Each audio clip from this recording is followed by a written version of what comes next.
week, and then decided, to go back to doing what he was doing, to go back to shaking the ropes, or to not work for them. And you hear a lot about they've probably approached or tried to interview just about every member of wrestling media, and it's hard for them, I guess, to find the leadership that they need for it. I don't know. And isn't FloSlam more like some of their content? It's more like writing articles and whatnot. I've looked around, like some of their stuff. Like if you look at their other verticals, some of it is, of course, it's video, so it's the event itself. But there is some stuff that looks like sports news coverage. Yeah. Yeah, there's Flow Combat, which covers MMA, and some other ones as well. Yeah, there's one for like volleyball, I know, and one for like squash. It's like. And I know FloSlam has I think they started doing a podcast with Brent Brookhouse and Scott, who's Tape Machines on Twitter, and I think they've done some other podcasts as well. I think where it was mostly WWE talk, and I gave it a listen for a minute or two. Right, but it's hard for a company like FloSlam to compete with content.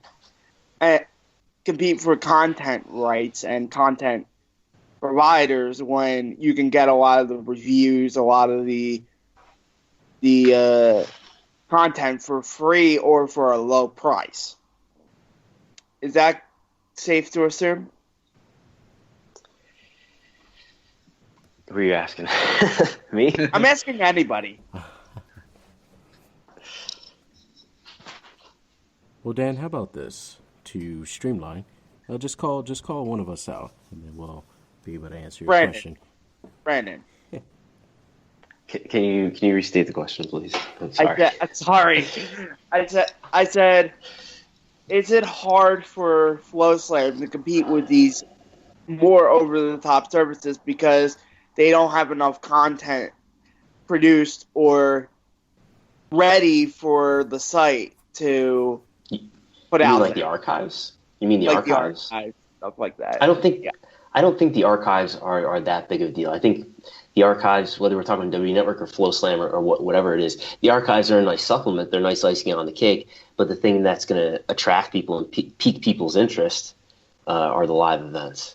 So I think what's going to determine how successful FloSlam is going to be just how hot the shows are that they're putting on, how hot is Evolve or whatever partner they have. I think. Sorry to butt in. I think one of the issues is that I think Evolve was a good starting point as a promotion, but they needed more promotions of that caliber. And I think that they've looked to the UK market, and the problem is that probably the biggest companies in the UK have sort of sided with WWE and have decided, most notably Progress and Insane Championship Wrestling, both of which have a pretty big cult following in the UK. I think Progress in particular is gaining a following in America as well. FloSlam isn't an option for them because they've already decided that to keep WWE happy for the benefits of that loose affiliation they've got at the moment. And do you think, Keith, like they got IPW UK with them from the UK and felt like, all right, we've got our UK promotion, we don't need to worry about Progress or ICW or whatever? I think probably they spent a lot of money to get Evolve, and they were looking at cheaper deals with other companies. And I did hear that they offered to deal with another promotion in the UK with about the same level of IPW UK, and they weren't interested in the money being offered. Yeah, and then the money that they're paying Evolve, we've heard, is about $3.5 million over 5 years. And I would guess that that's probably on an escalating rate, so that it's a little bit this year, and as the service continues on, hopefully, then it's probably bigger and bigger rights fees in future years. Yeah, and I think to have attracted a company like Progress or other indies of that level, then you needed to probably offer them that amount or more. And once I think you can see the levels of subscriptions already, so you can see that basically Evolve isn't paying its way, and so then you're probably just doubling down and spending bad money after good. Right. I feel like maybe like Evolve was a big money deal with the $3.4 million, and then to supplement it, and since they were okay with Evolve being the centerpiece because they paid so much money for it, that maybe something like an OTT or a IPWK comes and they offer them less money, but they're willing to take it for the exposure, and probably you have sort of like similar promotions here in the U.S. like Beyond or somebody like that, House of Hardcore, taking these smaller deals so they can run on FloSlam. Yeah, what FloSlam needs is one of these promotions to become hot with hardcore fans and to gain a bigger following. But it's sort of like a double-edged sword, because the exposure on FloSlam is going to be limited, so because they don't have any other means of exposure, these companies, other than social media and the fans who go to see live events. So, I mean, it's difficult to see how these promotions other than Evolve can gain a cult following just based on being on FloSlam. Let's get final thoughts on what the recent FloSlam price increase and your feel on the future of FloSlam before we move on to WWE Q1 summary and analysis here. Starting with Keith, what was your biggest takeaway from the FloSlam thing? Well, I think they're trying to make the deal with Evolve and the money they've already spent work for them. I think it doesn't seem like FloSlam are going anywhere, but I'm not sure that it will continue. It will still be around in, let's say, 4 years' time or so, once the deal with Evolve is coming to an end. So it's hard to say, but it's not a promising start. No, it's not. Brandon, what were your thoughts?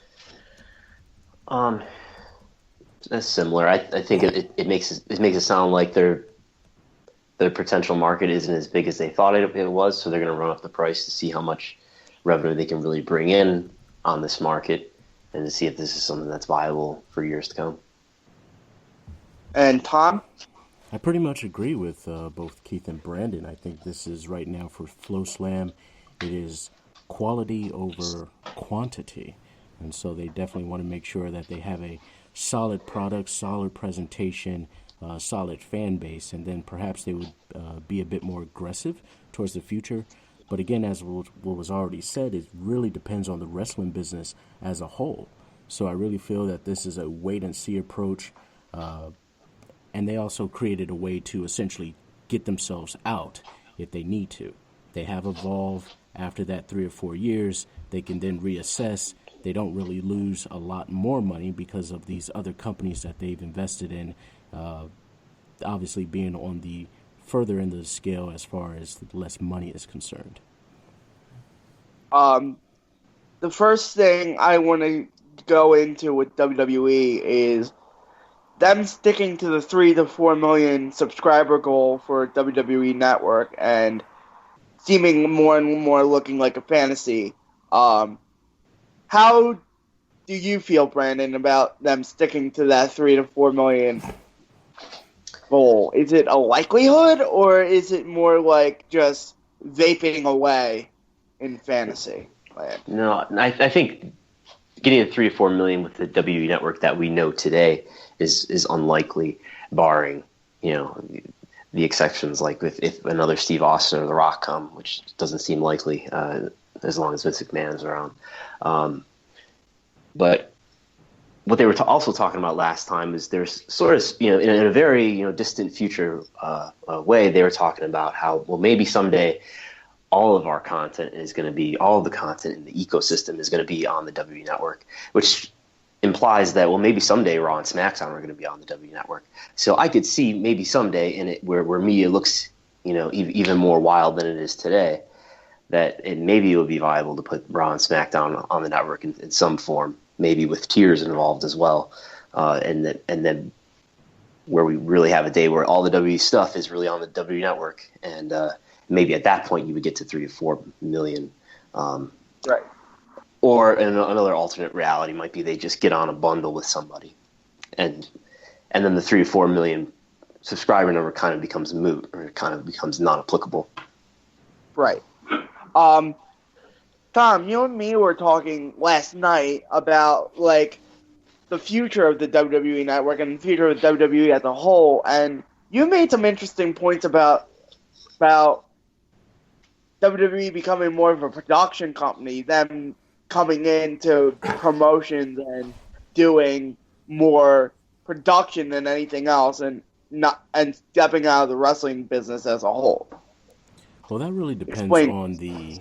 Okay, so my scenario was more 50 to 100 years, assuming that the network expands or even stays at the current rate of subscribers and business in other areas go down, where essentially is a WCW situation where house shows are canceled, etc., but the archive and the acquisition of other company archives keeps the company afloat. And so at that point, business would then shift or pivot, if you will, from its current position to something a bit more in-house production-oriented, and WWE becoming a true media company, where it then acts as a FloSlam in some cases, where goes out, sends a crew out to a progress show, records that, puts that on the network. But at the same time, there's really no WWE wrestlers and WWE contracted performers. What are your thoughts on that, Keith? Well, I think both Brandon and Tom raise interesting points. I was a bit worried about George Barrios, saying that all their content could be on the WWE Network. I mean, maybe in a future, 10, 20 years down the line, where the whole media environment has changed. But I think today it's really a nuclear option. If that happens, if they lost their deal with USA, they would lose so much revenue, and they would lose so many eyeballs that it would likely kill the company in the long run. So, I mean, I think that's a useful bargaining chip to have on the table when you're negotiating with the USA Network. If you haven't got any other TV companies interested in your product, you can always use that as a bit of a threat, but you wouldn't want them to call your bluff on it. And I think I'm sorry, Keith, go ahead. Finish on. Well, and with regard to the issue of WWE becoming like a production company and taping other wrestling shows, I think it probably won't happen whilst Vince McMahon is still in charge, because I think he would be very worried that you would give, let's say, a small independent company like a Progress exposure on the network, and through that exposure